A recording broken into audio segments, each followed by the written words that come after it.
السلام عليكم ورحمة الله وبركاته. أكن يرتن خبيون توتا هردف توتا channel FM Technology نجينا ربي بغير تنتي اسم براها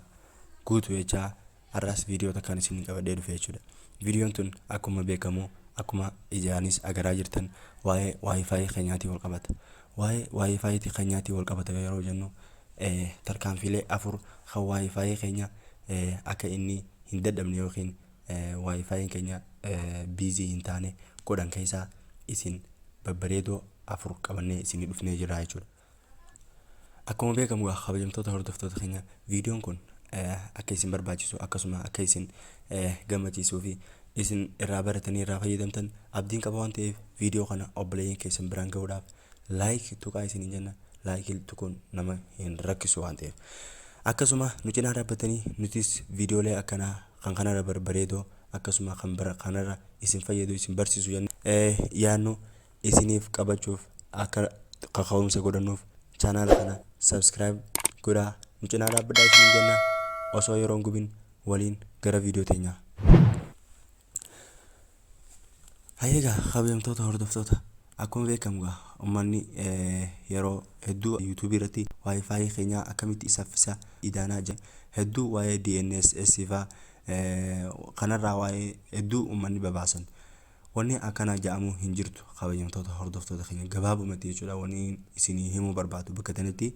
wanni DNS fi maal jijjiirtee wanni wifi keenya fixnati isaa yookiin saffisa isaa dabalu hin jirtu maaliif waan ta'eef maaliif yoo jenne akkuma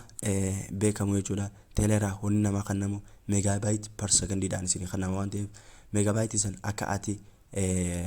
qisaasa'u tokko balee sirnaan itti fayyadamtee fixuuf tarkaanfiilee afur tan isin barbaachisti jennee yaannee qabannee isin dhufnee jirra jechuudha qabiyamtoota hordoftoota keenya nooji turaan afeerraa teenya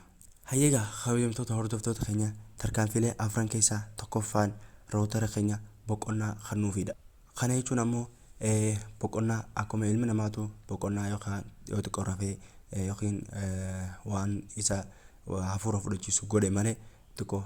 sammuun namaa za'a 24 dalaguu hin dandeessu waan ta'eef wanni ilmi namaa tolches akkasuma qabiyamtoota hordoftoota keenya san waan ta'eef yoo xiqqaatee torbanitti yeroo lama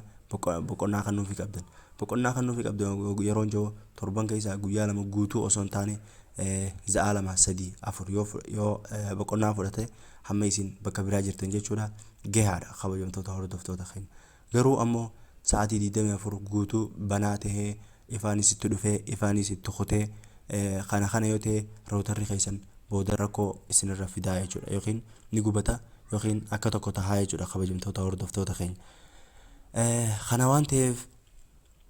tarkaanfiin tokkoffaadha akkumaan isinii hime kanatti routerri keenyaaf boqonnaa kennuudhaa isinii jenna tarkaanfii lamaffaatti haa jennu tan lamaffaa ammoo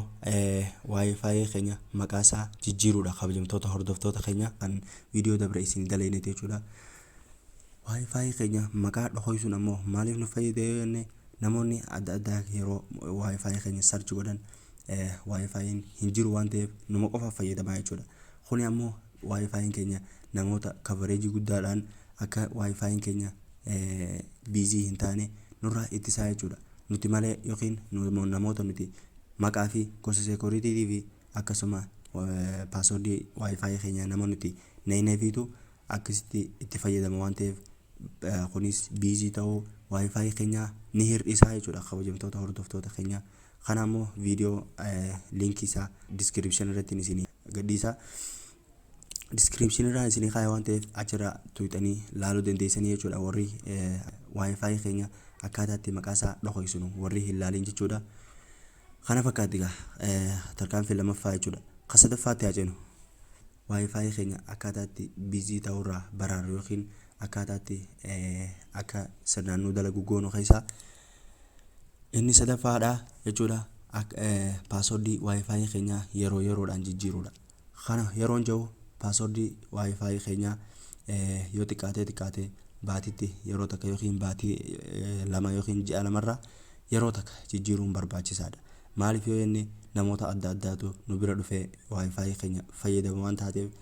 password wifi keenya jijjiiruun baay'ee barbaachisaadha jechuudha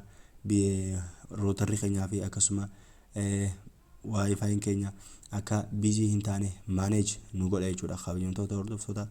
Kanaafuu baay'ee nu barbaachisaa jechuudha. Inni afraffaa yookiin ammoo tarkaanfiin afraffaadha wifi keenya coverage isaa yookiin uwwisa wifi keenya gad xiqqeessuudha. Uwwisa yeroo jennu hangam takka wifi keenya fageenya deemee akka ganda bira dhaqu san akkaataatti xiqqeessan jechuudha. Kanas coverage wifi keenya akkamitti xiqqeessan kajahu video daleenee turre waan ta'eef video description irraan isinii kaayaa baay'ee nama barbaachisaa jechuudha. Inni kun maaliif nu fayyada jennee wanni nu fayyaduuf wifi keenya qe'ee keenya keessaa akka hin baane akkasuma qe'ee keenya keessa qofa akka dalagu nu godha jechuudha. Kun immoo akka namni biraa itti fayyadamee wifi keenya busy nu duraan goone godhuudhaaf baay'ee nu barbaachisa waan ta'eef